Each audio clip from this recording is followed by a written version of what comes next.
যাকে আমি স্বপ্নেও কল্পনা করিনি সে করলো এই কাণ্ড। তিতির, তিতির তুমি?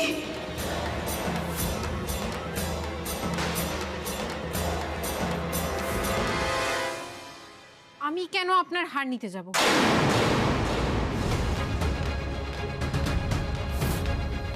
তোমার কি মাথা খারাপ হয়ে গেছে মালিনী?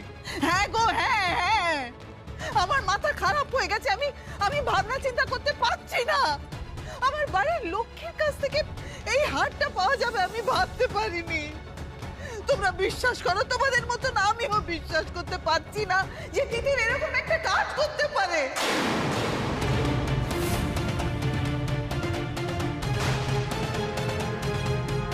তিতির বসু অনেকদিন আগে থেকেই এই হারটা ঝাড়বেন বলে প্ল্যান করে রেখেছিলেন, তাই না? কি বলে চলেছেন কি আপনি? আপনারা দুই বোন দুই যা না? হ্যাঁ ম্যাডাম। আপনার সাথে আমার ফোনে কথা হয়েছিল, মনে আছে আপনার? যখন আপনার এই বোন ভাগলবা হয়েছিল। হ্যাঁ মনে আছে। দয়া করে আমার বোনকে খুঁজে বার করুন ম্যাডাম।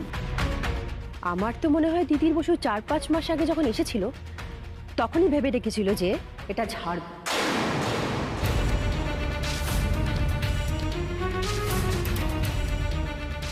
আর সেসবের জন্য স্কিম করে এই মান অভিমান, বাড়ি থেকে পালানো এসব করেছিল। আপনি কি যা খুশি তাই বলে চলেছেন বলুন তো? আপনি হারটা খুঁজে দিতেই পারেন, তার মানে এই নয় যে আমি হারটা চুরি করেছি।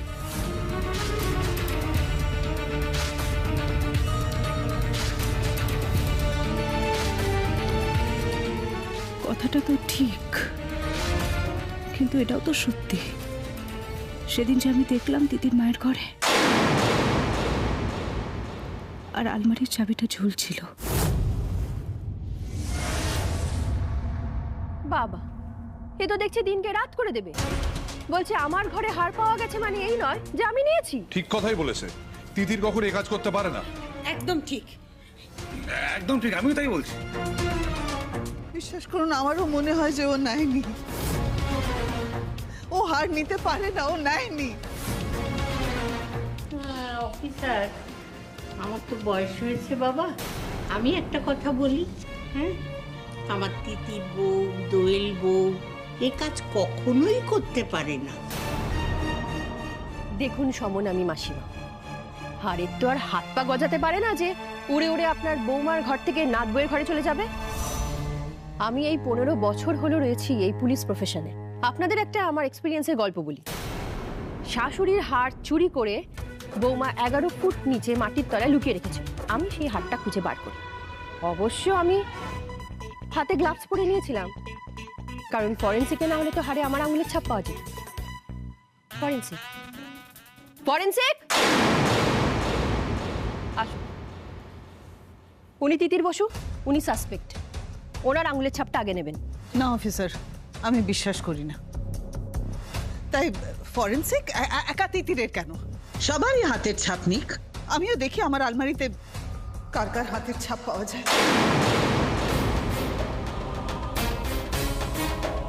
আমার হাতের ছাপ তো পাওয়া যাবে আলমারিতে। আমি তো চিঠির ফাইলটা নিয়েছি। শাশুড়ি কোনোভাবে জেনে গেছেন যে আমি ফাইলটা নিয়েছি, তাই কি আমাকে ফাঁসাতে চাইছে আলমারিতে হাতের ছাপের কথা বলে? আর আমাকে ফাঁসাতে পারলে সোমরাজবাবুর জীবনের আসল সত্যিটা থেকে তাকে দূরে রাখা যাবে। সেই জন্যই এই হারকাণ্ড। তো অনেক বড় চক্রান্তে ফেসে গেলাম আমি। প্লিজ, এসব ফরেন্সিকের দরকার নেই। আমাদের হার আমরা পেয়ে গেছি, আর আমরা এখানে প্রত্যেকে বিশ্বাস করি যে তিতির এই কাজটা করতে পারে না। একদম। কিন্তু প্রমাণ তো অন্য কথা বলছে। ফরেন্সিক আগে তিতিরের আঙুলের ছাপ নেবে, তারপর সবার একে একে করে ছাপ নেবে। যাও তুমি।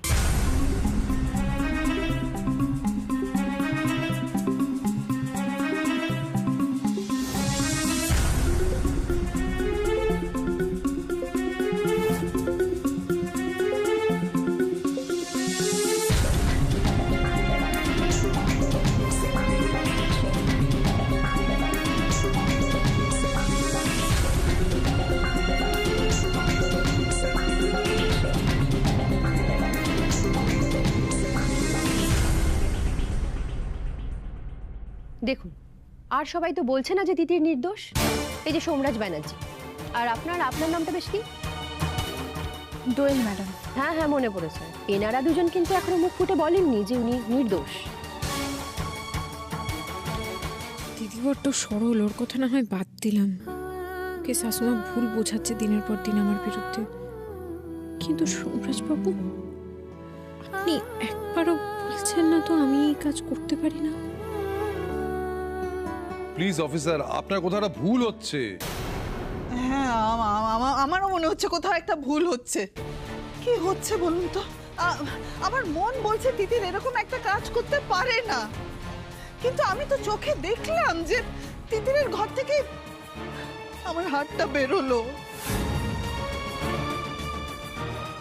আমি তো বুঝতে পারছি না আমি মনের কথা বিশ্বাস করব নাকি আমি চোখে যা দেখছি বিশ্বাস করব।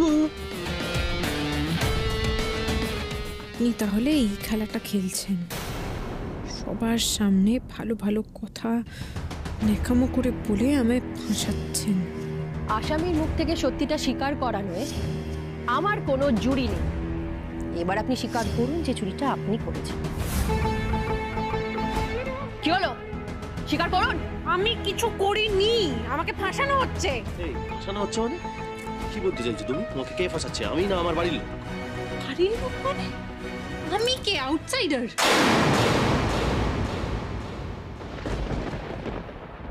এই সমস্ত বাজে কথা বন্ধ করে তুমি যেটা করেছো সেটা আমাকে পরিষ্কার করে বলো। আপনি আমাকে এই প্রশ্নটা করছেন, তার মানে আপনি বিশ্বাস করেন আমি এই কাজটা করেছি? বাকি কে কি ভাবছে আমার ব্যাপারে আমি কেয়ার করি না, কিন্তু আপনি। না, আমি সেটা বলছি না। আমি একবারও বলছি না তুমি হাটটা চুরি করে এনেছো বিক্রি করে দেবে বলে। তাহলে কি বলতে চাইছেন আপনি? আমি বলতে চাইছি তোমার তো বোকামি আর পাকামির অন্ত নেই। তোমার ভাষায় কোট আনকোট জীবনের ধ্রুব সত্যি খুঁজে পাওয়ার জন্য মাঝে মাঝে গোয়েন্দাগিরি করো। তুমি তো মানুষ কম, স্ক্রুড্রাইভার বেশি। সবসময় কাউকে না কাউকে টাইট দিচ্ছ। আর আমার মা, সে তো তোমার জীবনের সব থেকে বড় শত্রু, তাই তাকে টাইট দেওয়ার জন্য হাটটা চুরি করে এনে আমার ফাইলের ভেতর ঢুকিয়ে রেখে দিয়েছো। পরে মাকে কখনো নাকানি চোবানি খাইয়ে একটা সময় হাটটা ফেরত দিয়ে দিতে, এটাই তোমার প্ল্যান ছিল তো? এটা চুরি নয় সোমরাজ বাবু, আপনি বলতে চাইছেন আমি ঠান্ডা মাথায় লোকের পিঠে ছুরি মেরেছি? আমি শাশুমাকে শুধুমাত্র টাইট দেবো বলে ওনার ঘরে গিয়ে ওনার আলমারির চাবি খুঁজে বের করে আলমারি থেকে হাটটা চুরি করে এসে আপনার ডকুমেন্টসে লুকিয়ে রেখেছি। আর আপনি বোধহয় এটাও বলতে চাইছেন যদি কেউ খুঁজে পায় হাটটা, আমাকে চোর না ভেবে দ্য গ্রেট সোমরাজ ব্যানার্জিকে সন্দেহ করবে আর আমি বেঁচে যাব, তাই তো? এই সমস্ত ননসেন্স বন্ধ করো। যদি বাঁচতে চাও তাহলে যেটা জিজ্ঞেস করছি সেটার উত্তর দাও। কিসের থেকে বাঁচবো? আমি কি করেছি? ভুলে যেও না, কিছুদিন আগেই আমি তোমাকে দেখেছি তুমি আমার অ্যাবসেন্সে আমার ব্যক্তিগত জিনিসপত্র ঘাঁটাঘাঁটি করছো। এরকম ব্যক্তিগত জিনিসপত্র ঘাঁটার তোমার স্বভাব আছে, সেটা যে কোনো কারণেই হোক। কি হলো তোমার? চুপ করে আছো কেন? বলো।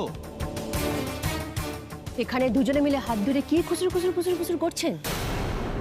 আমার পারমিশন ছাড়া আসামির সঙ্গে কোনো রকম কথা বলা যাবে না। আপনি তখন থেকে আমাকে আসামি আসামি কেন বলে চলেছেন? আমার ঘর থেকে একটা হার পাওয়া গেছে, তার মানে এই নয় যে আমি চুরি করেছি। কেউ অন্য কেউ রেখে দিতে পারে আমার ঘরে। কে আপনাকে এই বাড়িতে ফাঁসানোর চেষ্টা করছে? কে? আপনি কি কাউকে সন্দেহ করেন? বলুন। এই যে বলছেন আপনাকে ফাঁসানো হয়েছে, কেন ফাঁসানো হয়েছে? কিসের জন্য ফাঁসানো হয়েছে? আপনার কি মনে হয় কে ফাঁসিয়েছে আপনাকে? আপনার শ্বশুর? না। দেওর? না। কাকা কাকিমা? না। তাহলে কি আপনার শাশুড়ি মা ফাঁসিয়েছে?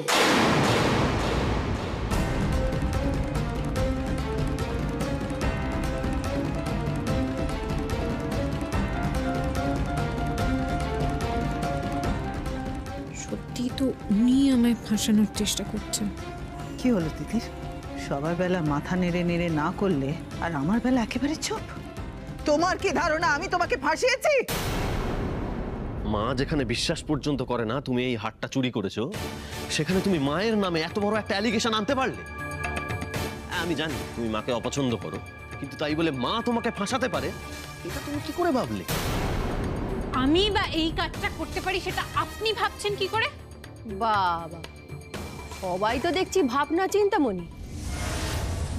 আমি ইনভেস্টিগেটিং অফিসার, এবার আমি কি ভাবছি সেটা একবার শুনুন। সুদীপ বাবু যেদিন তিতিরকে ওই ঘরে দেখেছিলেন সেদিন আসলে তিতির ওই ঘরে গেছিলেন রেকি করতে। কিভাবে হারটা চুরি করবে সেটার জন্য। তারপর সুদীপ বাবুকে দেখে বই আনার আলিবাই দিয়ে বেরিয়ে এসেছিলেন। তারপর মাঝে হয়তো দু একটা ট্রাই নিয়েছিলেন কিন্তু পারেননি।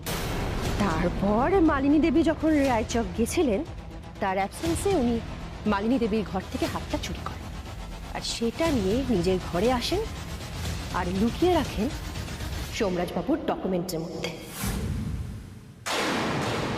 এমন একটা জায়গা যেটা কেউ কল্পনা করতে পারবে না, কি তাই তো? ঠিক এই ভয়টাই আমি পাচ্ছিলাম, তিতিরকে তার বোকামি আর পাকামির মাসুল দেওয়া থেকে কেউ বাঁচাতে পারবে না। আপনি একটা মন গড়া গল্প বলে দিলেন আর সেটা হয়ে গেল, তাই তো? মন গড়া তো নয়, মালিনী দেবী যা যা বলেছেন আমি সেটাতেই খাপে খাপ মিলিয়ে দিয়েছি। ফরেন্সিকের রিপোর্টটা আসুক না, দেখবেন সেখানেও আপনার হাতের ছাপ পাওয়া যাবে। আর আমি তো আগেই বলেছি মালিনী ব্যানার্জির হাতটার উপর আপনার অনেক দিনের লোভ ছিল। কি যা তা বলছেন? প্রমাণ চাই? আচ্ছা মালিনী ম্যাডাম, আজকে সকালেই আপনি হাতটা খুঁজতে শুরু করলেন কেন? দোয়েলকে হারটা গিফট করব বলে। এই তো হিসেব আবার মিলে গেছে। তিতির দোয়েল দুই বোন, দোয়েলকে যেই হার তার শাশুড়ি দিতে চায় তিতিরের সেই হার পছন্দ, আর হার দোয়েলের কাছে চলে যেতে পারে এই সম্ভাবনার বন্ধ পেয়ে তিতির আগে ভাগে হারটা চুরি করে নিয়েছে। দয়া করে আপনার এই বানানো বলা গল্পগুলো বন্ধ করুন। পুলিশের কাছে বাধা দেবেন না। আর এই যে তিতির দেবী, এইবার কি আপনি স্বীকার করবেন যে আপনি চুরিটা করেছেন, নাকি থানায় টানতে টানতে নিয়ে গিয়ে এক থালা জিলিপি খাইয়ে তারপর জল খেতে না দিয়ে গলা শুকিয়ে কাট করে আপনার মুখ থেকে সত্যিটা আদায় করবেন? না না না, এই কাজ করবেন না। আমার তিতির বউ এরকম কাজ করতে পারে না, আমি বলছি, বিশ্বাস করুন আপনি। প্লিজ অফিসার, ফর হেভেন্স সেক এগুলো বন্ধ করুন। হ্যাঁ, আমি চুরি করেছি।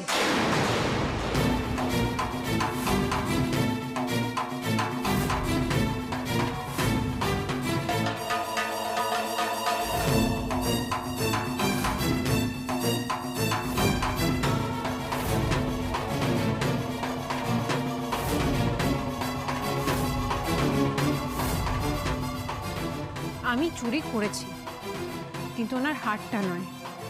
আমি শাশুড়িমার আলমারি থেকে এমন একটা জিনিস চুরি করেছি যেটা ওনার সংসারের ভিতটাকে নাড়িয়ে দেবে।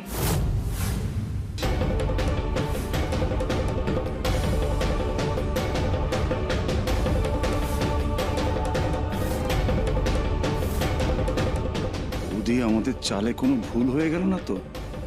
সোমরাজবাবুকে এতগুলো বছর ধরে যে অন্ধকারে রাখা হয়েছে তার বিরুদ্ধে প্রমাণ জোগাড় করতে গিয়েই আমাকে এটা করতে হয়েছে। আমি কি চুরি করেছি সেটা আমি আমার ঘর থেকে নিয়ে আসতে পারি। যান, তবে পালানোর চেষ্টা করবেন না, বাইরে কিন্তু অনেক পুলিশ আছে পাহারায়। পালানোর হলে আগেই পালিয়ে যেতাম। আরে কিসের কথা বলছে তিতির? আমি তো কিছু বুঝতে পারছি না।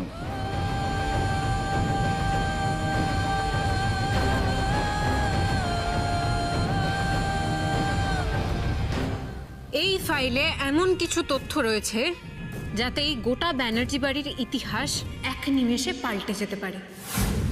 বাবা, তোমার পৃথিবীটাও এক নিমেষে বদলে যাবে। দিনের পর দিন এতগুলো গুরুত্বপূর্ণ তথ্য লুকিয়ে রেখে আপনি যেই অন্যায়টা করেছেন সেটার জন্য আপনার কঠিন শাস্তি হওয়া দরকার শাশুমা। কি কি আছে কি এতে? আপনি যেই মানুষটাকে সব থেকে বেশি ঘৃণা করে নিজের জীবন থেকে অনেক দূরে পাঠিয়ে দিয়েছেন সেই মানুষটার বিষয়ে তথ্য আছে। আপনার আসল মা, যাকে আপনি সব থেকে বেশি ঘৃণা করেন, তার ব্যাপারে এই সমস্ত কিছু জানলে আপনি বুঝতে পারবেন আপনার ঘৃণাটা কতটা অমূলক, কতটা ভুল, কতটা মিথ্যে বোঝানো হয়েছে আপনাকে। আসল মা আসলে যে কেমন সেটা আপনি এগুলো পড়লে অনুভব করতে পারবেন।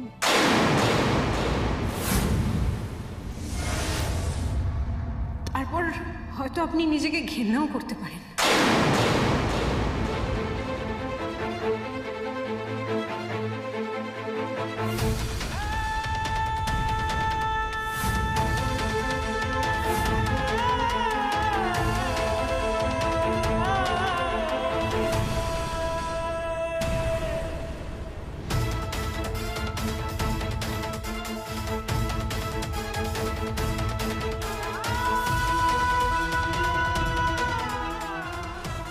আসল মা না? আমার আসল মায়ের সম্পর্কে চাঞ্চল্যকর সব তথ্য, হ্যাঁ? ঠিক, একদম ঠিক। তিতির ঠিক বলেছে। আরে তোমরা সবাই শুনছো, তিতির একদম ঠিক বলেছে। আমার নকল মা, যে মা আমাকে ভুল বোঝায়, সেই মা আমার ছোটবেলার প্রাইমারি রেজাল্ট, আমার আঁকা, আমার প্রিয় কার্টুন চরিত্রকে লেখা চিঠি সমস্তটা আগলে রেখে দিয়েছে। আর সেই মাকে তুমি অপমান করছো, সেই মাকে তুমি কি করে বেইজ্জত করতে পারো দিদি? How dare you? মা, প্লিজ মা, প্লিজ এরকম করো না, প্লিজ। এগুলোই তো মুখে করে আঁকড়ে ধরে রেখেছিলাম বাবা।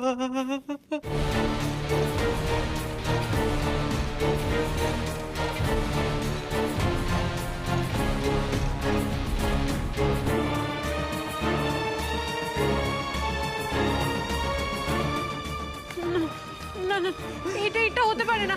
এই ফাইলে সোমরাজবাবুর ছোটবেলার স্মৃতি ছিল না, এটাতে অন্য কিছু ছিল। বাবা ঠাম্মি, তোমরা বিশ্বাস করো, আমি মিথ্যা কথা বলছি না। সোমরাজবাবু মানিনী ব্যানার্জি ফেসে যাবেন বলে এগুলো চেঞ্জ করে দিয়েছেন। এই আর একটা বাজে কথা বলে সোমরাজ ব্যানার্জির চেয়ে খারাপ আর কেউ হবে না তিতির বসু।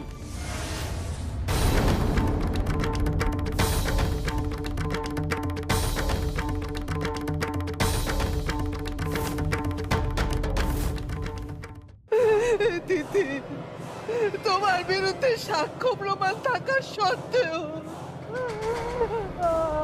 আমি তোমাকে দোষারোপ করিনি, কিন্তু তুমি সমানে আমাকে দোষারোপ করে যাচ্ছ দিদি। আমার বড় ছেলের মনে আমার বিরুদ্ধে সন্দেহের বীজ বুনছো তুমি দিদি। ইচ্ছে ভালো তো তুমি একবার যদি মুখ ফুটে বলতে দিতি যে আমি আমার শাশুড়িকে পছন্দ করি না, আমি এই সংসারের সমস্ত দায়িত্ব তোমার হাতে তুলে দিয়ে চলে যেতাম, আমি বৃন্দাবন চলে যেতাম, কাশি চলে যেতাম। এভাবে তো বেঁচে থেকে কোনো লাভ নেই, আমার সংসারের প্রতি কোনো লোভ নেই দিদি। আমি চাই না এভাবে বেঁচে থাকতে। দেখো দোয়েল, দেখো তোমার বোন আমাকে কতটা নিচু নামিয়ে দিয়েছে।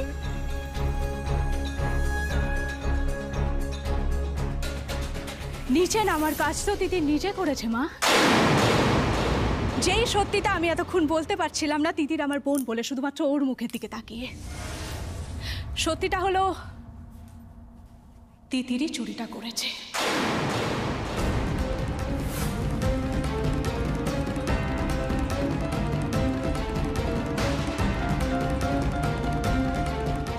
আরে বাস, এই যে ডবল ধামাকা। দোয়েল থাক, বলতে তো আমাকে হবেই মা। আমি আপনার রুমে ঢুকেছিলাম ওই জামা কাপড় রাখতে, আমি দেখলাম আলমারিতে চাবিটা ঝুলছিল। তিতি তখন রুম থেকে বেরোচ্ছিল।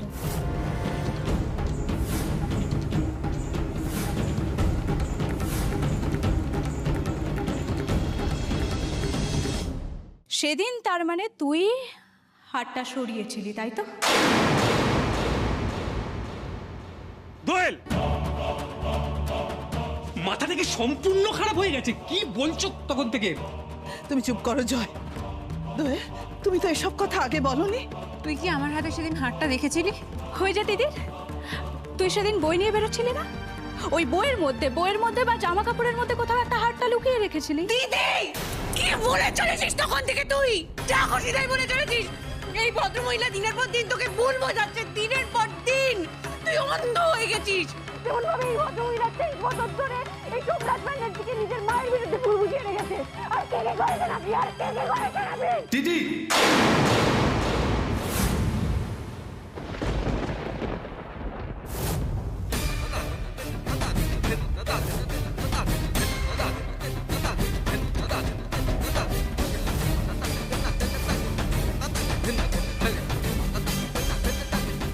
আটকে গেলেন কেন? পুলিশ আসে বলে গায়ে হাত তুললেন না? আমার মায়ের সম্মানের চেয়ে দামি ওই হার নয়। অফিসার, আসামিকে সেটা আমরা পরিষ্কার বুঝতে পেরে গেছি। আপনি এখন আসতে পারেন। আর আমাদের বাড়ির কেচ্চা বাইরে বেরোক সেটা আমরা চাই না। তিতিরকে এইভাবে দোষী সাব্যস্ত করাটা ঠিক হচ্ছে না। দাদাভাই তিতি তোমার স্ত্রী, she is your life partner. দাদাভাই কি বলছো তুমি? আসামি আসামি হয়, তার আর অন্য কোনো পরিচয় নেই।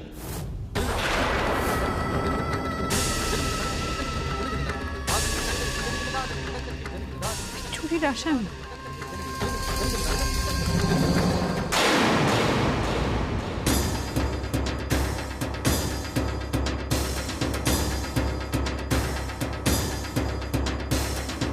এটা রাখুন। বাড়িতে সন্দেহভাজন আসামি থাকলে তার ছবি থাকা উচিত থানায়।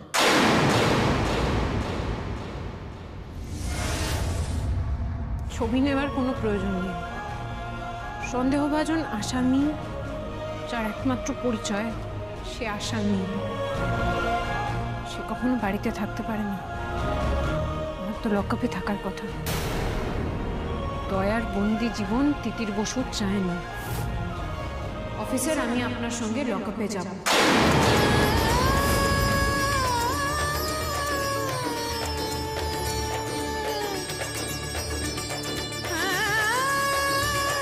আমার হ্যান্ডকাফ পরিয়ে লকআপে নিয়ে চলুন।